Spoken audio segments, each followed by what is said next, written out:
Hello everyone, welcome to my channel. My name is Alice Prigent of knowthyselfandheal.com, and today we're going to be talking about the upcoming Mercury retrograde and that we have actually entered the pre-shadow phase of Mercury retrograde.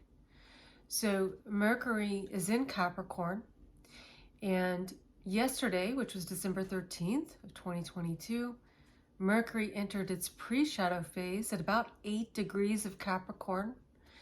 And the reason why that's considered pre-shadow is because a pre-shadow phase is always going to be where a planet is entering the part of the sky that it's going to actually retrograde back into, right? So Mercury reached 8 degrees of Capricorn, and on December, let me get the date for you, December 29th, it's going to go retrograde in Capricorn, and it's 24 degrees of Capricorn. So where's 24 degrees of Capricorn in your chart? Because this is going to be prominent in regards to all mercurial things. And what is Mercury? Mercury is the function of consciousness that has to do with communication. It has to do with thoughts, perceptions, ideas, communication, and it can also have to do with technology as well, because we use technology to communicate, right?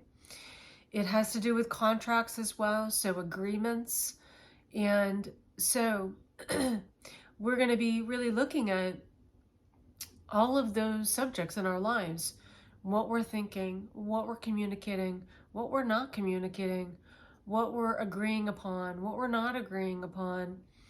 And, you know, of course, anything that we use to communicate, to distribute ideas with, to connect with others. Mercury is a ruler of Gemini, and Gemini is all about connection. And when you think about it, you know, we're always connecting with something. We're perceiving something, we're thinking about it, we're communicating. And so this Mercury in Capricorn is then bringing this flavor of really, how is it that we're funneling our consciousness, our thoughts, perceptions, ideas, and can be beliefs in building the reality we desire to build for ourselves. And Capricorn's always going to be about what parameters we place, what boundaries we need to have in order to funnel our consciousness in a very direct avenue towards that which we desire to embody. So, as I said, Mercury went into a pre-shadow phase on December 13th.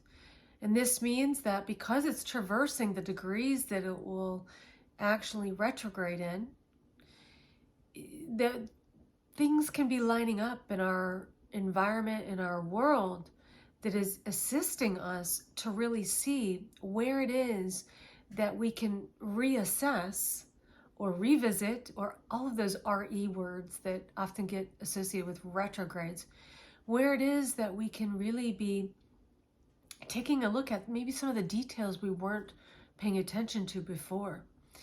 And this can assist us to clean that stuff up, to actually really make sure that where we're distributing our energy, our consciousness, our perceptions, our thinking, our beliefs, and our emotion, that it's actually in the direction that we desire.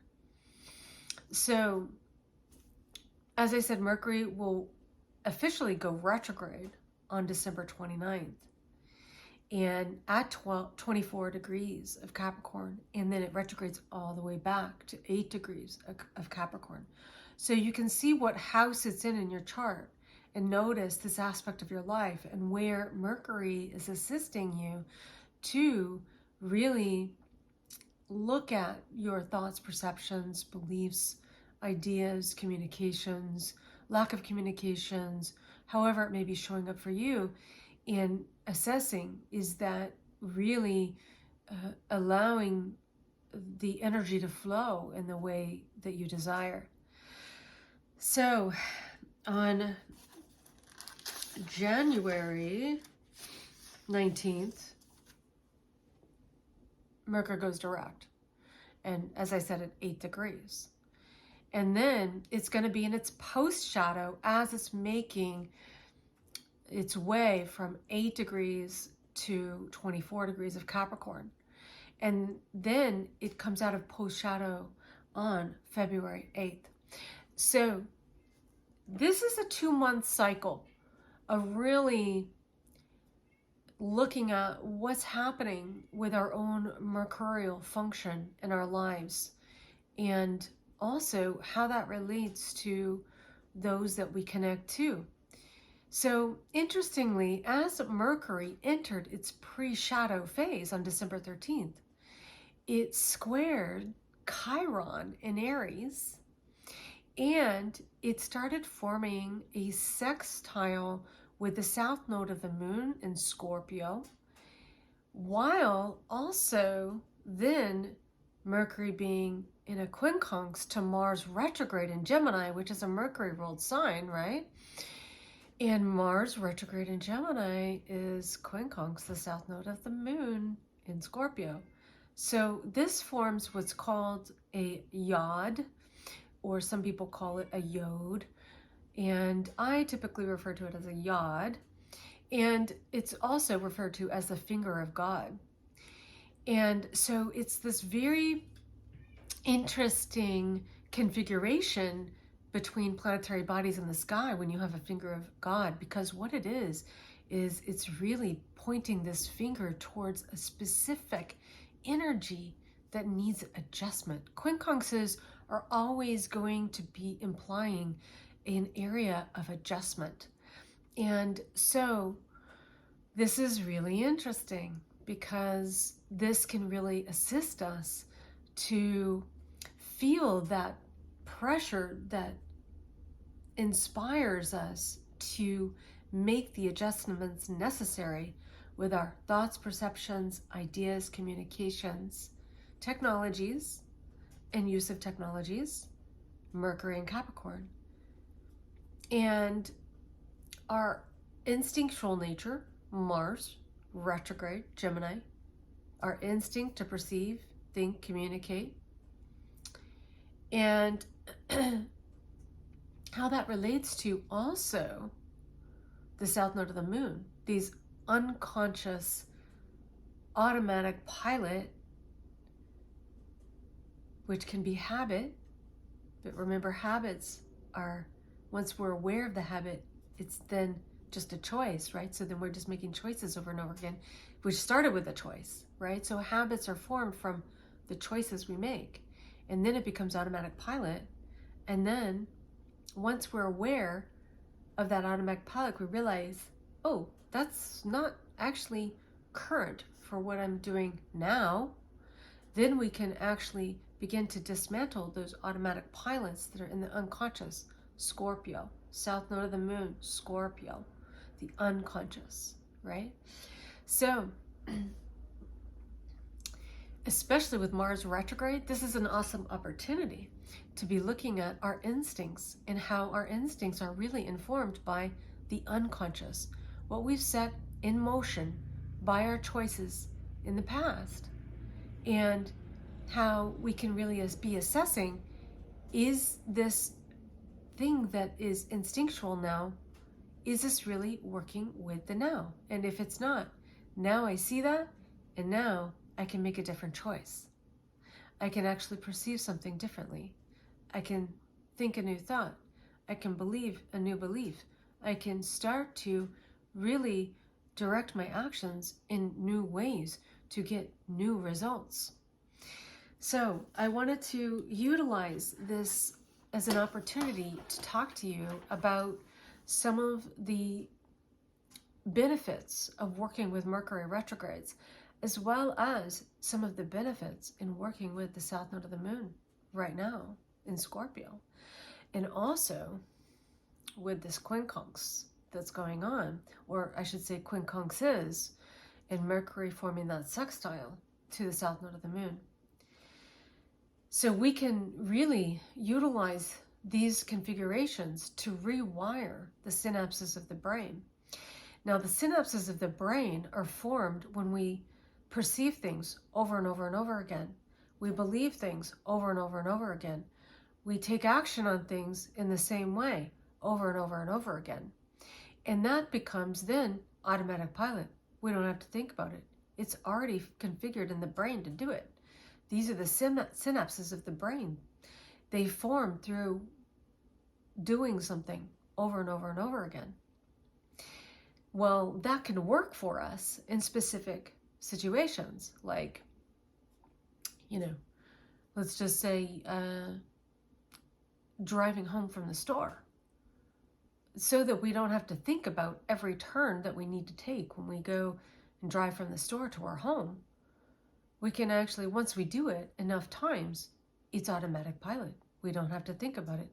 Now, we can actually just enjoy the music and enjoy the ride and take a look at what's going on out there as we make our way to our home, right? And so the thing is, though, is that,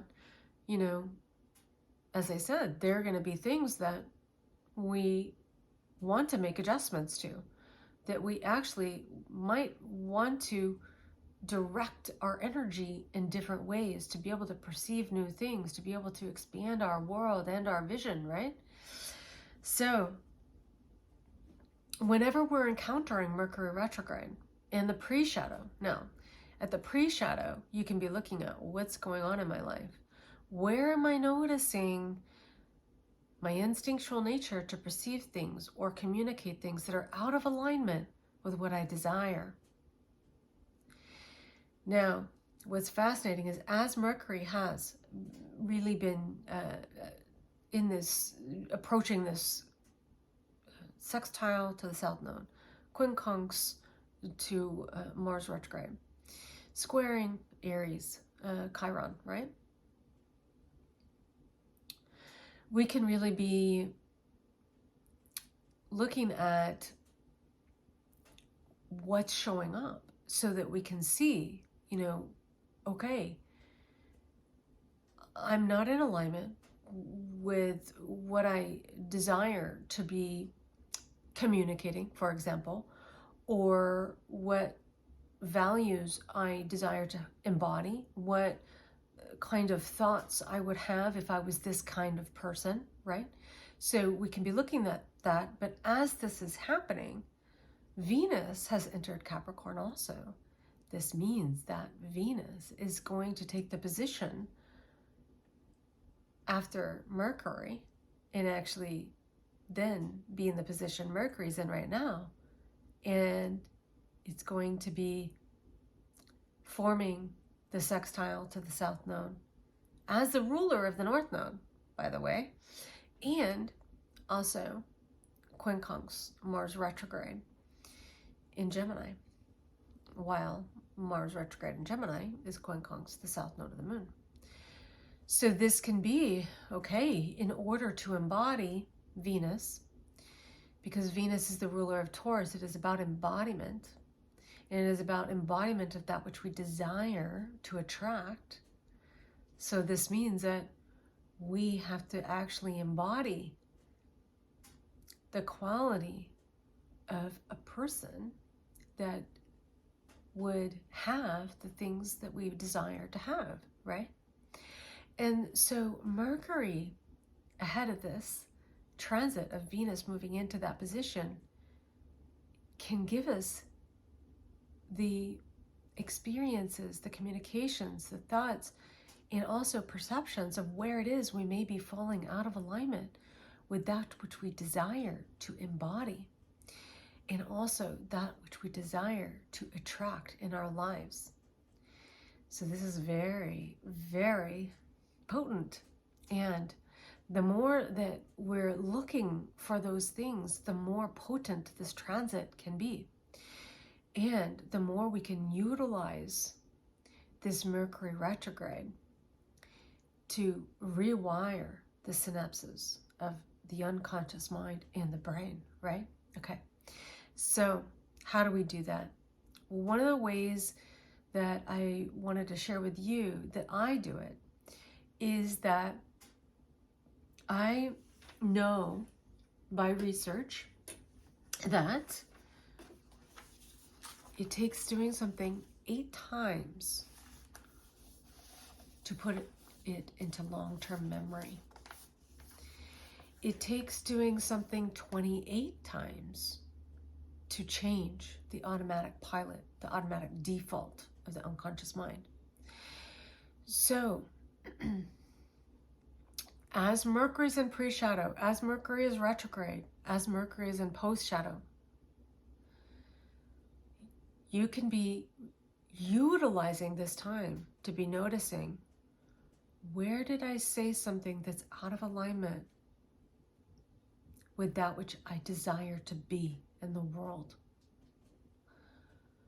Where is it that my instincts is to say something that is out of alignment with who I am now and the quality of consciousness I desire to funnel into the world and into my own life now? So my recommendation is to write these situations in a journal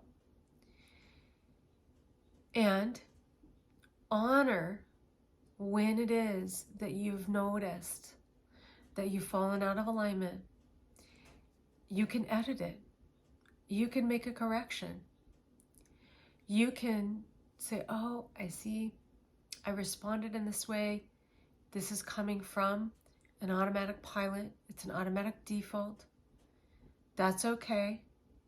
I haven't failed, but I am getting next step closer to getting to where I desire to be, to embodying the dimension of consciousness I desire to be in.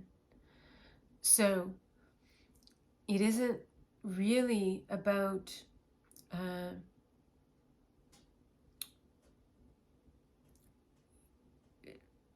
jotting these things down to notice where you may have made a mistake. It's more about honoring that you noticed, and then you know, because you have the intention to change, you know you will be given another opportunity. So you will be given another opportunity. And then when you were given that opportunity, did you respond in the way that you desired? Maybe you got a step closer. Maybe you got 2 steps closer.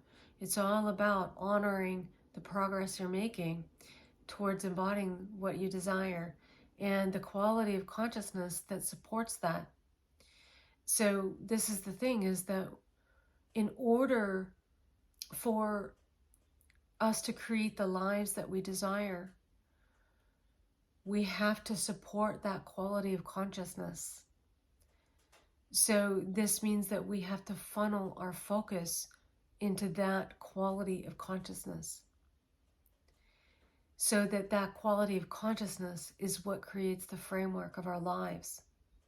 Mercury in Capricorn is all about the framework of your life. Capricorn is the structure of consciousness. It's a yin energy. And so it's lovely that Mercury's in Capricorn, because we can be doing this restructuring on the internal level, our consciousness, so that then when Mercury goes into Aquarius, it's out there building it, yang energy, Aquarius.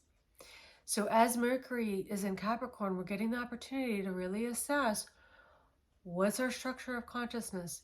Does that structure of consciousness actually support the quality of consciousness I desire to embody, to receive in the outer world, as Aquarius squares the nodes of Taurus and Scorpio, right? And these are all fixed energies: Taurus, Scorpio, Aquarius, and Leo. So if we desire to self-actualize, Leo, in a specific way, in the way that we desire, Taurus, Venus, right? We have to funnel our power, Scorpio, in that direction to build it. Aquarius, right? So Mercury retrograding in Capricorn is a great opportunity. And so during this Mercury retrograde, I just encourage you to really be looking at your communications, looking at your instinctual perceptions, maybe even finding ways that you could see things in new ways that support that which you desire. Um, Noticing that everything really is an opportunity, even if it's just an opportunity to pivot into a new direction. It's always an opportunity, right? So this yaw that's formed with Mercury sextile the south node of the moon, and how those two make quincunxes to Mars retrograde in Gemini, and then Venus moving into that same position. This is really helpful in us receiving the information that is going to assist us to really embody what's possible with the North Node being in Taurus. And this is all about being what we love and self-actualizing our love as well. Making sure we're aligning with what we love, who we love, how we desire to love in the world. I wanted to give you some dates on also that Venus. When does Venus actually make that yawn formation with Mars retrograde and South Node? That is going to be on December 19th. So around December 18th, 19th, 20th. So you can be looking at what's happening for you in regards to that. This can be showing up in relationships, Venus. It can be showing in how we're relating to ourselves, Venus. It can be showing up in maybe making adjustments to what we invest in, Venus. Making adjustments to what we see as love, Venus. Making adjustments to how we love, Venus. Making an adjustment to the quality of love we desire to have, Venus, in our lives, right? So